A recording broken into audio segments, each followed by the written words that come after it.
हाथ वंदन।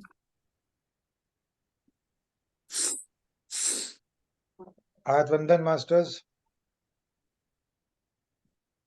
ध्यान साधना और ब्रह्म ज्ञान की टीम आप सभी का दिल से नमन करते हुए स्वागत करती है। और सब प्रथम हम अपने पितामह पत्री जी, महावतार बाबा जी, डिवाइन के सारे सोर्स, सारे मास्टर्स का आह्वान करते हुए, नमन करते हुए आज का सेशन की शुरुआत करते हैं। और आज हमारे भी संजू मैम आ चुकी हैं जो चंडीगढ़ से हैं।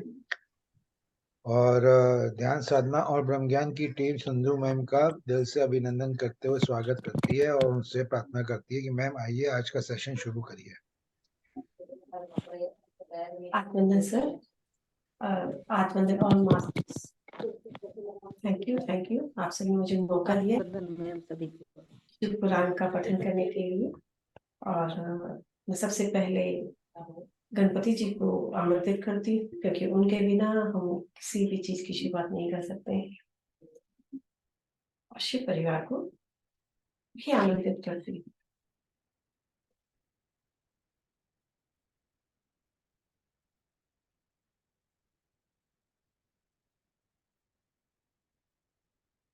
सभी मास्टर्स ने अपने अपना स्थान ले लिया है। चलिए अब हम शिव पुराण का शेष भाग शुरू करते हैं। चंचुला के प्रयत्न से पार्वती जी की आज्ञा पाकर तुम्बुर का विंध्य पर्वत पर शिव पुराण की कथा सुनाकर बिंदु का पिशाच योनि से उद्धार करना और उन दोनों दंपत्ति का शिव धाम में सुखी होना। देखिए, उनका पिछला जीवन जो था, मैंने पिछले अध्याय में बताया था कि किस तरह उन्होंने अपने जीवन को एक गंदगी में कह सकते हैं, गलत विचार थे, गलत लोगों के बीच में रहना, गलत आचरण करना, इस तरह के उस माहौल में रहते थे। लेकिन उनको शिव पुराण का पठन और श्रवण करते करते उनको मुक्ति किस तरह मिली और अब वो आगे किस तरह बढ़ रहे हैं और शिव धाम तक पहुंच रहे हैं। सूची बोले, शौनक, एक दिन परमानंद में निमग्न हुई चंचुला ने उमा देवी के पास जाकर प्रणाम किया। उमा देवी मतलब हमारी पार्वती जी, वो उनकी सखी बन गई थी, उनकी प्रिय बन गई थी चंचुला जी। और वो स्तुति करने लगी। चंचुला बोली, गिरिराज नंदिनी स्कंद माता उमे, मनुष्यों ने सदा अपना सेवन किया है। समस्त सुखों को देने वाली शंभु प्रिय, आप ब्रह्म स्वरूपणी हैं और विष्णु और ब्रह्मा आदि देवताओं द्वारा सेव्य भी हैं। आप ही सगुना और निर्गुणा भी है। आप ही सूक्ष्म और सच्चिदानंद स्वरूपनी है, आद्य प्रकृति है। आप ही संसार की सृष्टि, पालन और संहार करने वाली है। तीनों गुणों का आश्रय भी आप ही है। ब्रह्मा, विष्णु और महेश्वर, इन तीनों देवताओं का आवास स्थान तथा उनकी उत्तम प्रतिष्ठा करने वाली पराशक्ति भी आप ही है। सूत जी कहते हैं, शौनक, जिसे सदगति प्राप्त हो चुकी थी, तो वह चंचुला इस प्रकार महेश्वर पत्नी उमा की स्तुति करके सिर झुकाए चुप हो गई। उसके नेत्रों में प्रेम के आंसू उमड़ आए थे। तब करुणा से भरी हुई शंकर प्रिया भक्त वत्सला पर पार्वती देवी ने चंचुला को संबोधित करके बड़े प्रेम से इस प्रकार बोली, सखी चंचुले, सुंदरी, मैं तुम्हारी की हुई स्तुति से बहुत खुश हूँ। जो भी उन्होंने उनकी स्तुति की तो बोली कि मैं बहुत खुश हूँ। मांगो, तुम क्या मांगती हो? तुम्हारे लिए मैं, ऐसा मेरे पास कुछ नहीं है जिसे मैं तुम्हें ना दे सकूं, सब कुछ है। तो चंचुला बोली, निष्पाप गिरिराज कुमारी, मेरे पति बिंदु। अब उनके दिल में आ गया कि मैं अपने पति के बारे में पूछूं कि वो है कहाँ, वो है कहाँ, बता दीजिए। और उनकी कैसी गति हुई, उन्होंने किस तरह अपने आप को, किस हाल में इस जीवन में रह रहे हैं यहाँ पर, यह मैं नहीं जानती।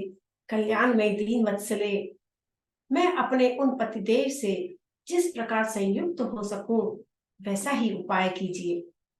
महेश्वरी, महादेवी, मेरे पति एक शूद्र जातीय वैश्या के प्रति आसक्त थे, पाप में डूबे रहते थे। उनकी मृत्यु मुझसे पहले ही हो गई थी। न जाने वे किस गति को प्राप्त हुए होंगे। चंचुला जी के मन में एक व्यथा थी अपने पति के लिए। जो गिरिजा बोली, बेटी, तुम्हारा बिंदुक नाम वाला पति बड़ा पापी था, उसका अंतकरण बड़ा ही दूषित था। वैश्या का उपभोग करने वाला वह महामूढ़ मरने के बाद नरक में पड़ा और अनगिनत वर्षों तक नरक में नाना प्रकार के दुख भोगने के लिए विंध्य पर्वत पर पिशाच बन गया। इस समय वह पिशाच अवस्था में ही है और नाना प्रकार के क्लेश उठा रहा है। वह दुष्ट वहीं वायु पीकर रहता है और सदा सब प्रकार के कष्ट सहता है। सूत जी कहते हैं, शौनक, गौरी देवी की यह बात सुनकर उत्तम व्रत का पालन करने वाली चंचुला उस समय पति के महान दुख से दुखी हो गई। फिर मन को स्थिर करके ब्राह्मण पत्नी ने व्यथित हृदय से महेश्वरी को प्रणाम करके पुनः पूछा। चंचुला बोली, महेश्वरी, महादेवी, मुझ पर कृपा कीजिए। दूषित कर्म करने वाले मेरे उस दुष्ट पति का अब उद्धार कर दीजिए।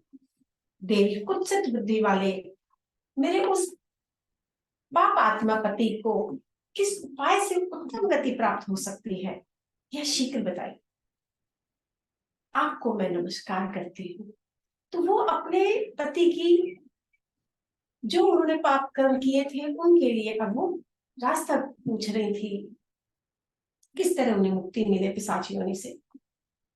तो पार्वती ने कहा, तुम्हारा पति यदि शिव पुराण की पुण्यमयी उत्तम कथा सुने तो सारी दुर्गति को पार करके वह उत्तम गति का भागी हो सकता है। अमृत के समान मधुर अक्षरों से युक्त गौरी देवी का यह वचन आदर पूर्वक सुनकर चंचुला ने हाथ जोड़कर मस्तक झुकाकर उन्हें बारंबार प्रणाम किया और अपने पति के समस्त पापों की शुद्धि तथा उत्तम गति की प्राप्ति के लिए पार्वती देवी से यह प्रार्थना की कि मेरे पति को शिव पुराण सुनाने की व्यवस्था होनी चाहिए। उस ब्राह्मण पत्नी के बारंबार प्रार्थना करने पर शिव प्रिया गौरी देवी को बड़ी दया आई और भक्त वत्सला महेश्वरी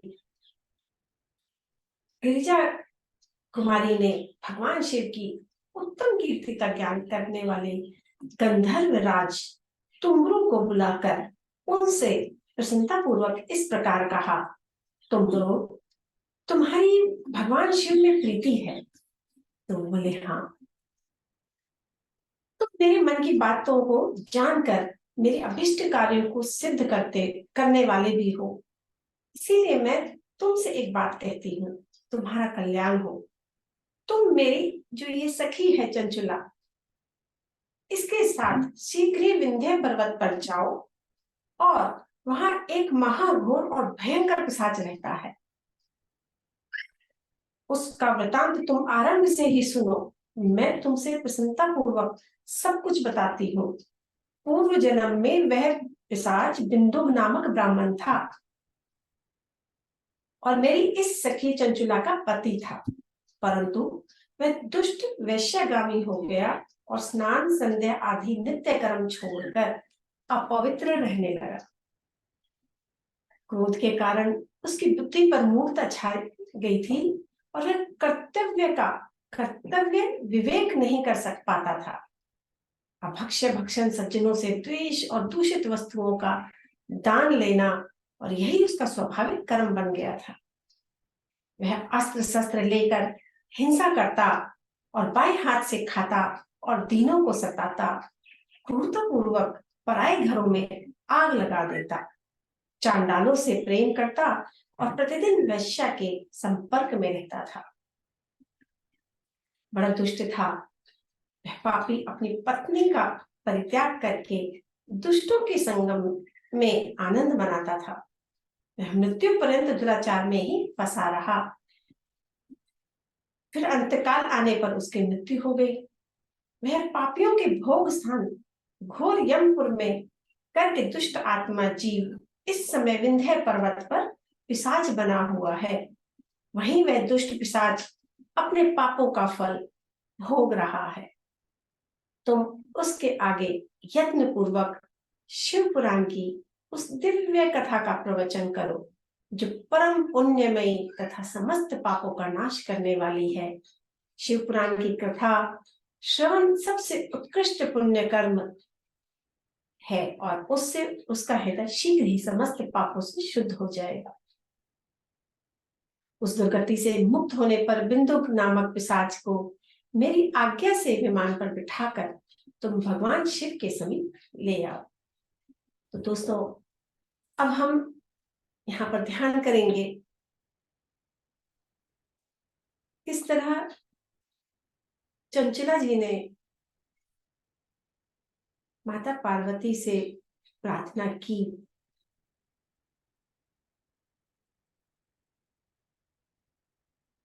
किस तरह माँ ने उनकी मदद की, पिशाच योनि से उनको मुक्त दिलाने के लिए। हम अपनी आती जाती सांसों के साथ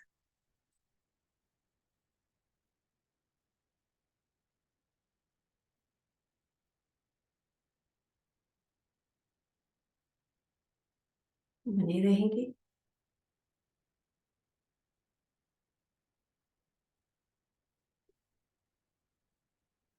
हम इस ग्रंथ शिव पुराण की एनर्जी से कनेक्ट हो रहे हैं।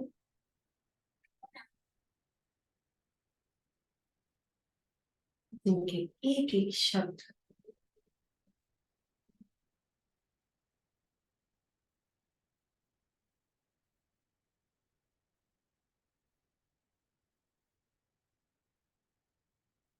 ज्ञान की मोती बनकर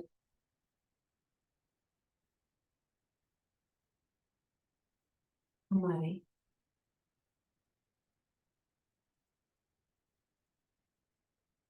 कण कण का श्रृंगार कर रहे हैं, रोम रोम का श्रृंगार कर रहे हैं।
हमारी आती जाती सांस प्रमाण है हमारा जीवित रहने के लिए कि हम जीवित हैं।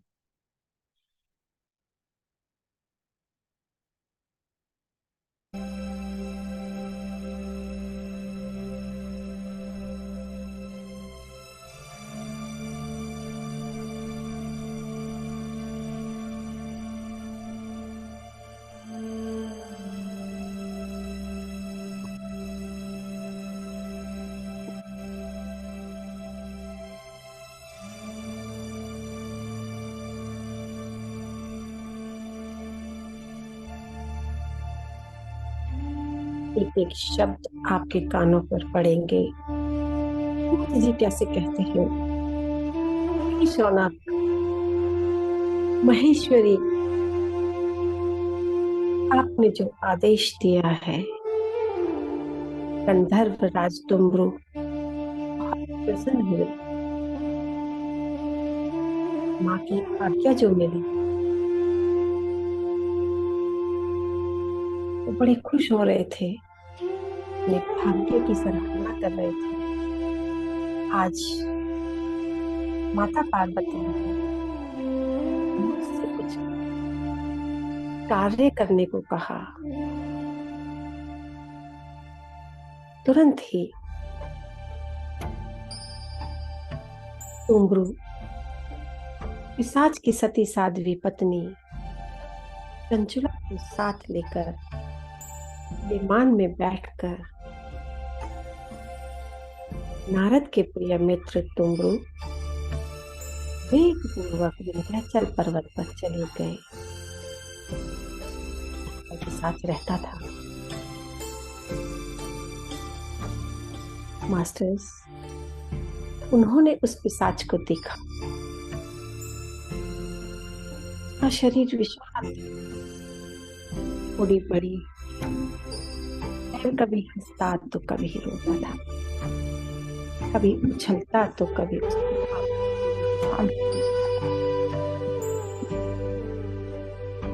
भगवान शिव की का ज्ञान करने वाले महाबली डुम्बरू ने उस अत्यंत भयंकर पिशाच को बांसुओं द्वारा बांधकर जकड़ लिया। तदंतर डुम्बरू ने शिव पुराण की कथा वाचने का निश्चय किया और महोत्सव युक्त स्थान और मंडप आदि की रचना की।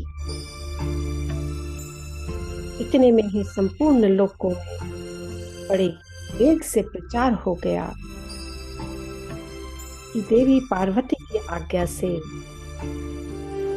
एक पिशाच का उद्धार करने के लिए उद्देश्य से शिव पुराण की उत्तम कथा सुनाने के लिए पर्वत पर गए। फिर तो उस कथा को सुनने के लोभ से बहुत से देवर्षि आदर पूर्वक शिव पुराण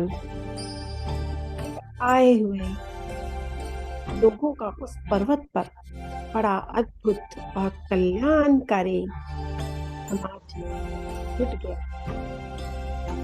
डुम्बरू ने पिशाच को पाशों से बांधकर आसन पर बिठाया और हाथ में वीणा लेकर गौरीपति के कथा का ज्ञान आरंभ किया। पहली अर्थात विद्येश्वर संहिता से लेकर 7वीं वायु संहिता तक महात्म्य सहित पुराण की कथा का उन्होंने स्पष्ट वर्णन किया। हाथों से शिव पुराण का आदर पूर्वक श्रवण करके वे सभी श्रोता पूर्णतः कृतार्थ हो गए। उस परम पुण्य में शिव पुराण को सुनकर उस पिशाच ने अपने सारे पापों को धोकर उस पैशाचिक शरीर को त्याग दिया। अंग कांति गौरव वर्ण हो गई और शरीर पर श्वेत वस्त्र तथा सब प्रकार के सुसज्जित आभूषण और उसके अंगों को उद्भाषित करने लगे। वह त्रिनेत्रधारी चंद्रशेखर रूप हो गया और इस प्रकार दिव्य देहधारी होकर श्रीमान बिंदुक अपनी प्राण वल्लभा चंचुला के साथ स्वयं भी पार्वती वल्लभ भगवान शिव का गुणगान करने। उसकी स्त्री इस प्रकार दिव्य रूप से सुशोभित देख, इस प्रकार दिव्य रूप से सभी देवर्षि बड़े विस्मित हो रहे थे। उनका चित्त परमानंद से परिपूर्ण था। महेश्वर का वह अद्भुत चरित्र सुनकर वे सभी श्रोता परम कृतार्थ हो प्रेम पूर्वक श्री शिव का यशोगान करते हुए अपने अपने धाम को चले गए। दिव्य रूपधारी श्रीमान बिंदुक भी सुंदर विमान पर अपनी प्रियतमा के पास बैठकर सुखपूर्वक आकाश में स्थित बड़ी शोभा पाने लगे। तदंतर महेश्वर के सुंदर एवं मनोहर गुणों का गान करता हुआ वह अपनी प्रियतमा डुम्बरू के साथ शीघ्र ही शिवधाम में जा पहुंचा। वहां भगवान महेश्वर पार्वती देवी ने प्रसन्नता पूर्वक बिंदुक का बड़ा सत्कार किया, उसे अपना पार्षद बना लिया। उसकी पत्नी चंचुला पार्वती जी की सखी हो गई और उस घनीभूत ज्योति स्वरूप परमानंद में सनातन धर्म में अविचल निवास पाकर वे दोनों दंपति परम सुखी हो गए। हमने जाना कर्म तो कर्म है, वो तो हमें भोगने ही पड़ेंगे, लेकिन जब शिव पुराण के जब 7 जो हमारी कथाएं हैं, संहिताएं हैं, तो हम एक एक करके जब पढ़ते चले गए, सुनते चले गए, तो हम शुद्ध हो गए, हमारे 7 तरह के पाप नष्ट हो गए।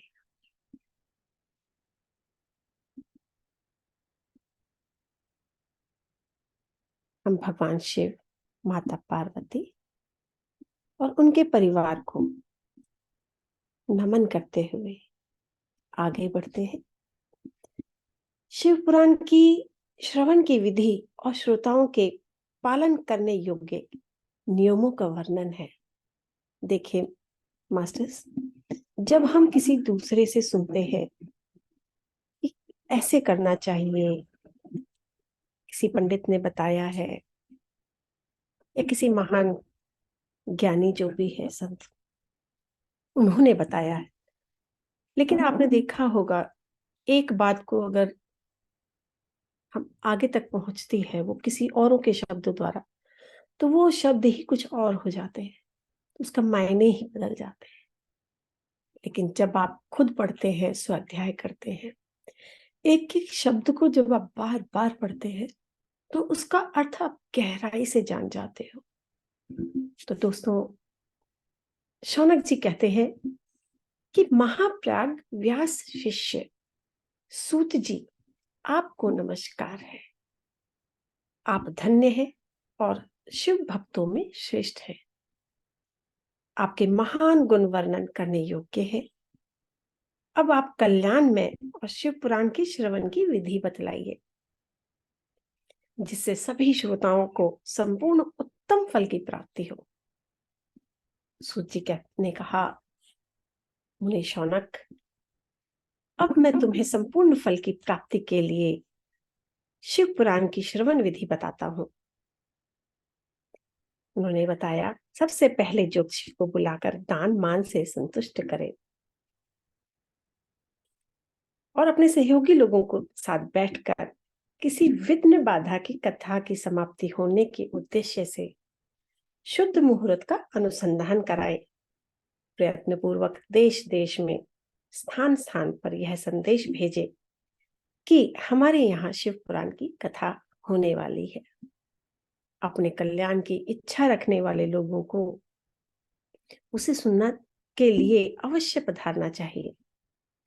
कुछ लोग भगवान श्री हरि की कथा से बहुत दूर पड़ गए हैं। कितने ही स्त्री शूद्र आदि भगवान शंकर की कथा कीर्तन से वंचित रहते हैं।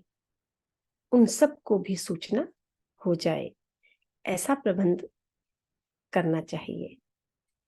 देश देश में भगवान शिव के भक्त हो और शिव कथा के कीर्तन और श्रवण के लिए उत्सुक हो, उन सबको आदर पूर्वक बुलवाना चाहिए।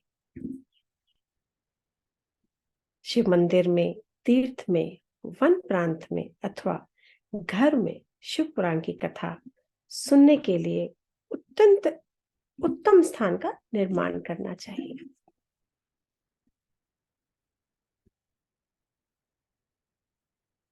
तो मास्टर्स, हम जानेंगे जो पहले हम नहीं ज्ञान पा सकते थे, वो आज हम बहुत आसानी से ज्ञान को ले रहे हैं, सज्जन सांगत्य कर रहे हैं, एक एक शब्द का मतलब हम जान रहे हैं।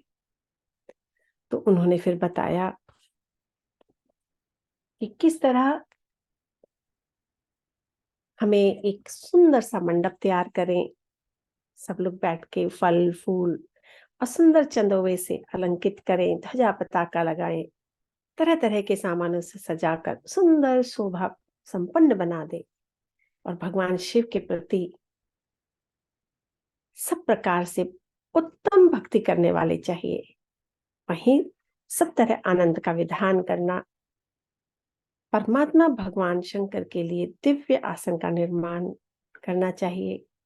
कथावाचक के लिए भी एक ऐसा दिव्य आसन बनाना उनके लिए सुखद हो सके, जिसपे वो आसानी से बैठ सके। नियम पूर्वक कथा सुनना और श्रोताओं के लिए भी यथा योग्य सुंदर स्थानों का व्यवस्था करनी चाहिए।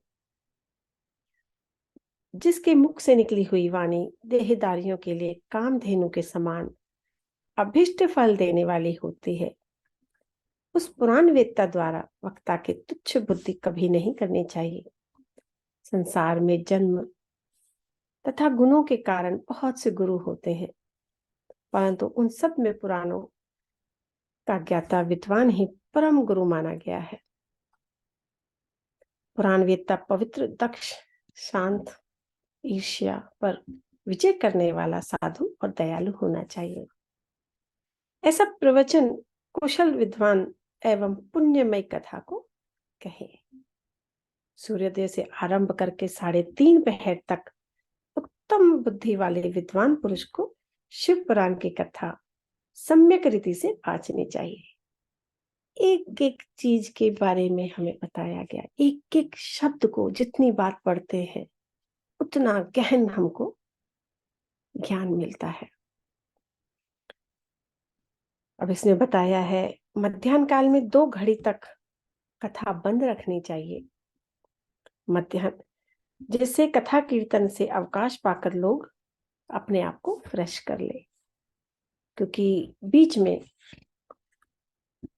कोई बार बार उठ कर जाए, इससे अच्छा है कि बीच में हमें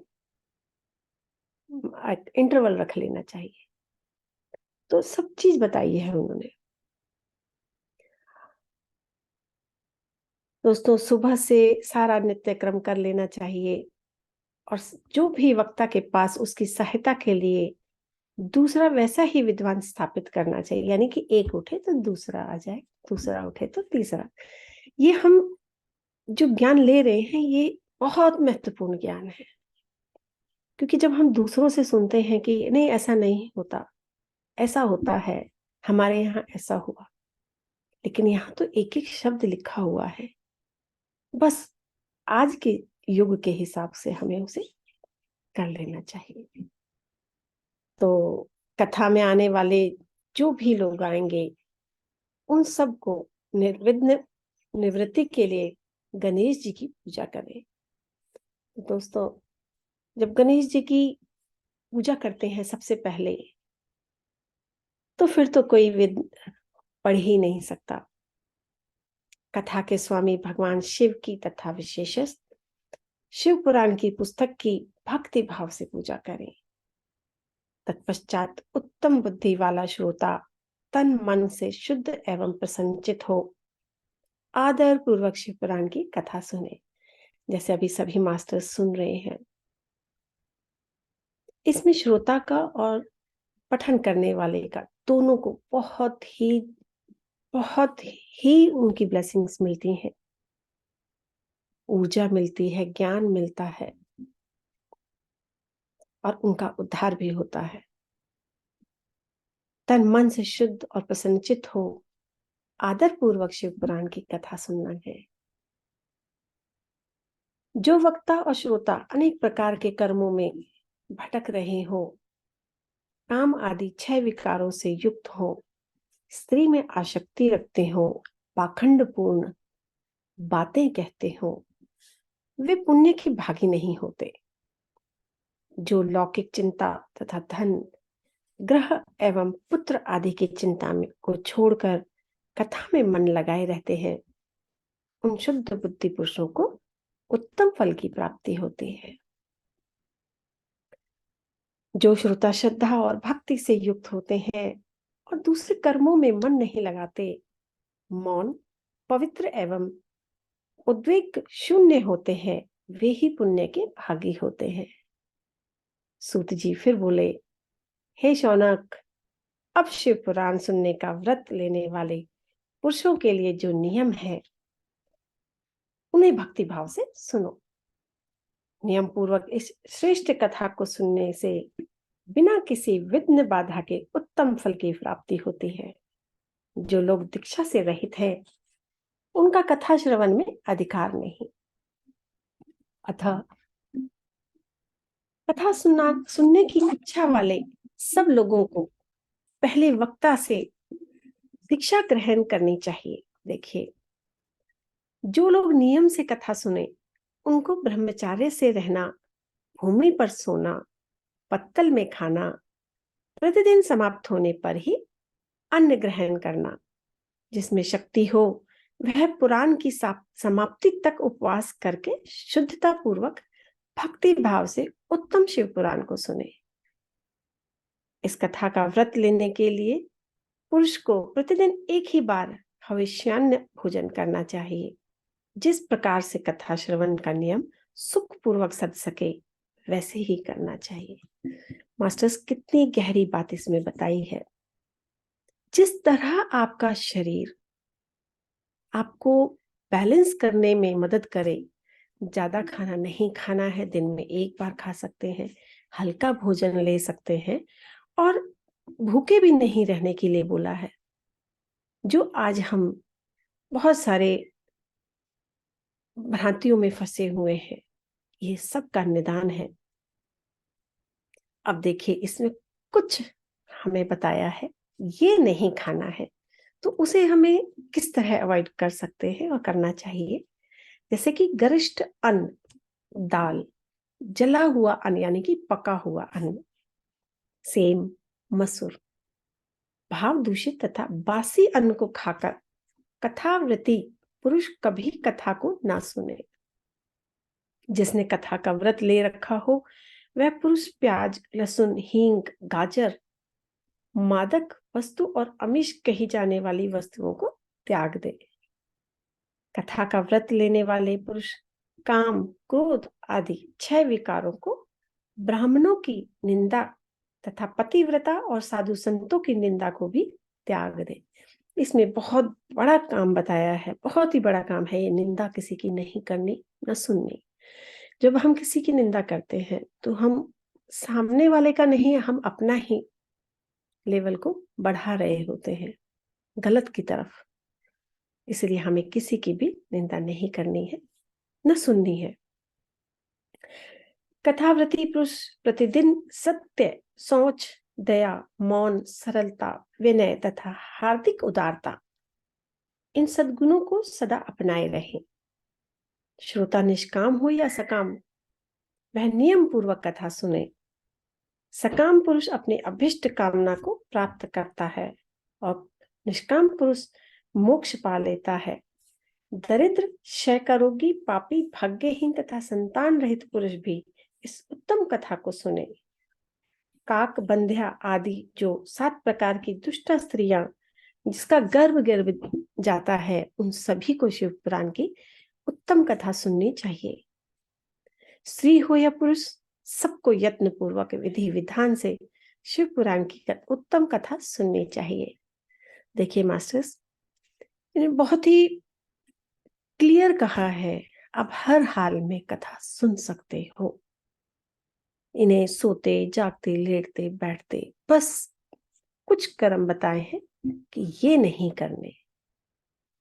तो हमें अपने आप को शुद्ध रखते हुए कथा को कभी भी सुन सकते हैं।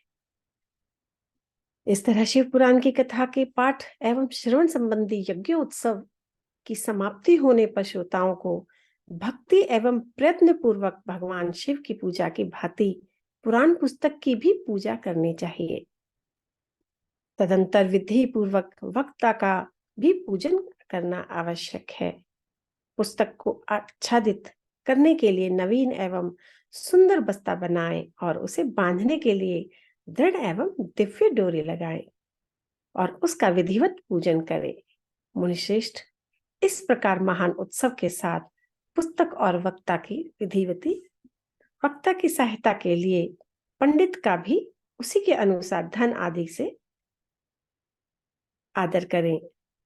जितना हो सके उतना उनका,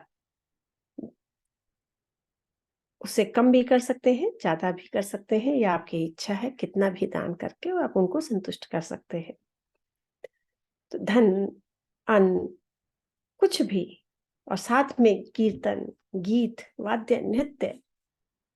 हमारे महादेव को नृत्य बहुत पसंद है, कीर्तन बहुत पसंद है, तो उनको वो भी अगर आप करते हैं तो बहुत पसंद होते हैं। कथा समाप्ति के दिन विशेष रूप से गीता का भी पाठ करना उत्तम होता है। श्री रामचंद्र जी के प्रति भगवान शिव ने कहा था, यदि श्रोता गृहस्थ हो तो उस बुद्धिमान को उस श्रवण कर्म की शांति के लिए शुद्ध हविष्य के साथ होम करना चाहिए, और रुद्र संहिता के प्रत्येक श्लोक द्वारा होम करना उचित है, अथवा गायत्री मंत्र से होम करना चाहिए, क्योंकि वास्तव में पुराण गायत्री में ही है, अथवा पंचाक्षर मूल मंत्र से हवन करना उचित है। होम करने की शक्ति ना हो तो विद्वान पुरुष यथाशक्ति हवनीय हविष्य को ब्राह्मण को दान करे, और न्यून अतिरिक्त रूप दोष की शांति के लिए भक्ति पूर्वक शिव सहस्त्र नाम का पाठ अथवा श्रवण करें, क्योंकि तीनों लोकों में इससे बढ़कर कोई वस्तु नहीं। कथा श्रवण संबंधी व्रत की पूर्णता की सिद्धि के लिए 11 ब्राह्मणों को मधु मिश्रित खीर भोजन कराएं, दक्षिणा दें। हमें एक एक चीज बताई गई कि किस तरह हमें संपन्न कथा को शुरू करना है, किस तरह से हमें उनकी सेवा करनी है। छोटी छोटी चीज बताई है, नहीं भी है तो भी हमें उसका पूरा लाभ मिलेगा। तो शिव पुराण का सारा महात्म्य जो संपूर्ण अभिष्ट को देने वाला है, ये हमें शौनक जी ने बता दिया है। अब समस्त पुराणों के भाल का तिलक माना गया है शिव पुराण, और ये भगवान शिव को अत्यंत प्रिय, रमणीय और भव रोग का निवारण करने वाला है। सदा भगवान शिव का ध्यान करते रहते हैं, जिसकी वाणी में शिव के गुणों की स्तुति करती है, जिनके दोनों कान कथा उनकी कथा सुनते हैं, और जीव जगत में उन्हीं का जन्म लेना सफल है, वे निश्चय ही संसार सागर से पार हो जाते हैं। भिन्न भिन्न प्रकार के समस्त गुण जिनके सच्चिदानंदमय स्वरूप का भी कभी स्पर्श नहीं करते, जो अपनी महिमा के से जगत के बाहर और भीतर भासमान है, जो मन के बाहर और भीतर वाणी मनोवृत्ति के रूप में प्रकाशित होते हैं। अत्यंत आनंद रूप परम शिव की मैं शरण लेता हूं। तो मास्टर्स, अभी हम ध्यान करेंगे जो भी हमने सुना, एक एक शब्द को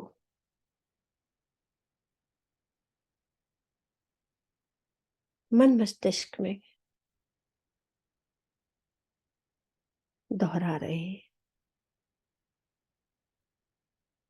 अपनी आती जाती सांसें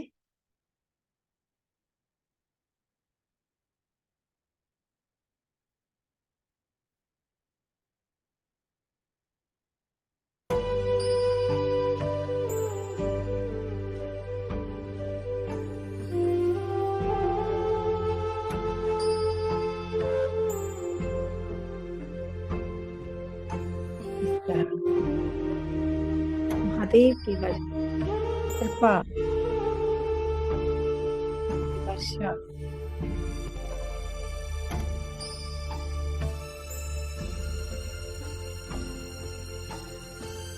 हम पर बरस रही है।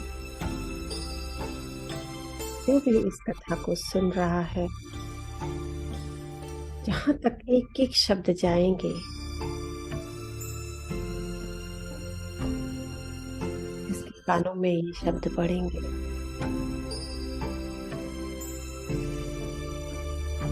वो सब महादेव की एनर्जी से कनेक्ट होंगे और उनकी प्रभाव पाएंगे। ध्यान महादेव का दिए हैं। हर पल, हर क्षण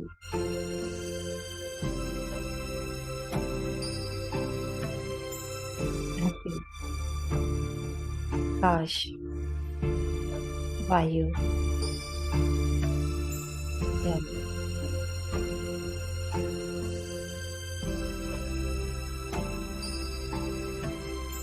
अग्नि, सभी पांचों तत्वों से मिलता है जो हमारा शरीर बना।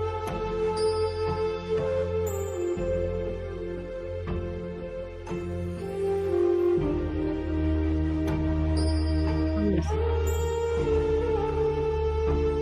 ग्रह करते करते हमारा प्रभाव एनर्जी बहती है।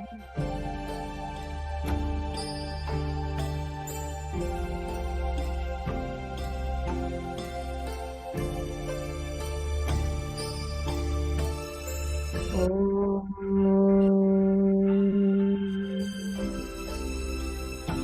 नमः शिवाय।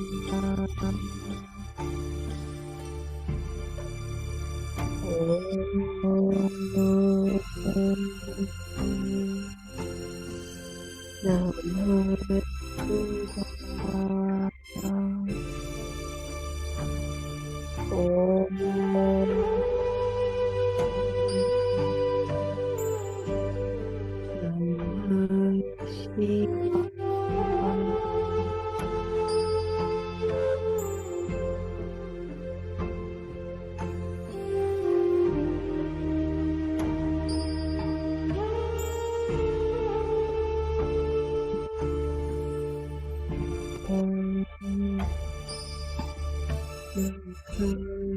शिवाय।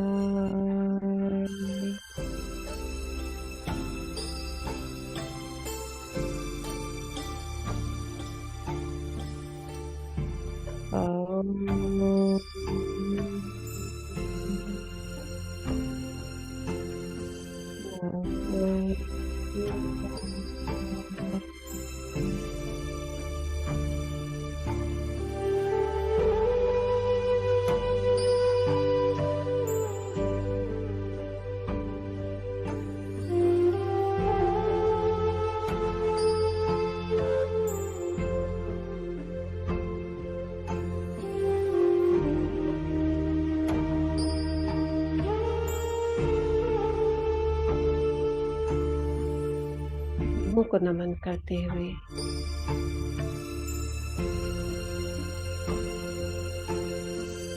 इस परिवार को नमन करते हुए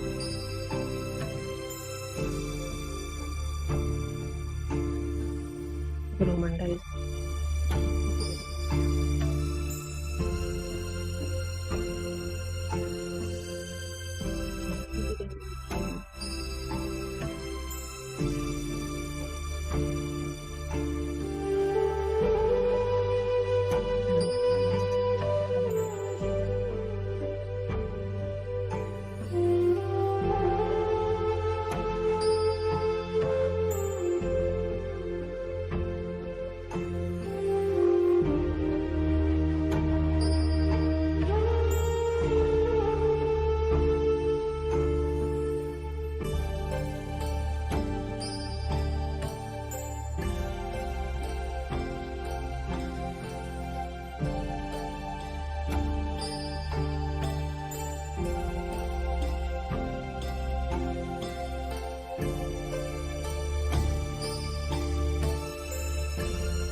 9, 8,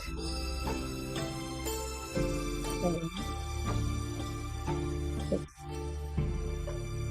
5, 4, 3, 2, 1. मास्टर्स, धन्यवाद, धन्यवाद, धन्यवाद। सभी मास्टर्स का धन्यवाद। Brahmarshi Patri sir, lord Buddha, Prabodh sir, Mahavatar Baba ji, सभी को धन्यवाद।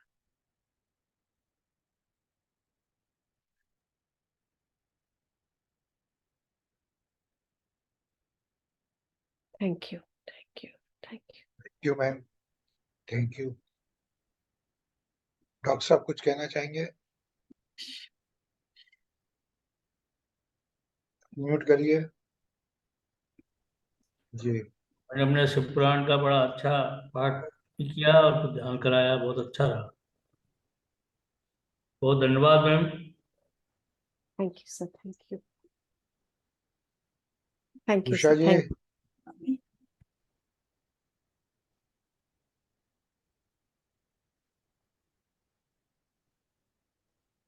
धन्यवाद मैम, बहुत बहुत धन्यवाद।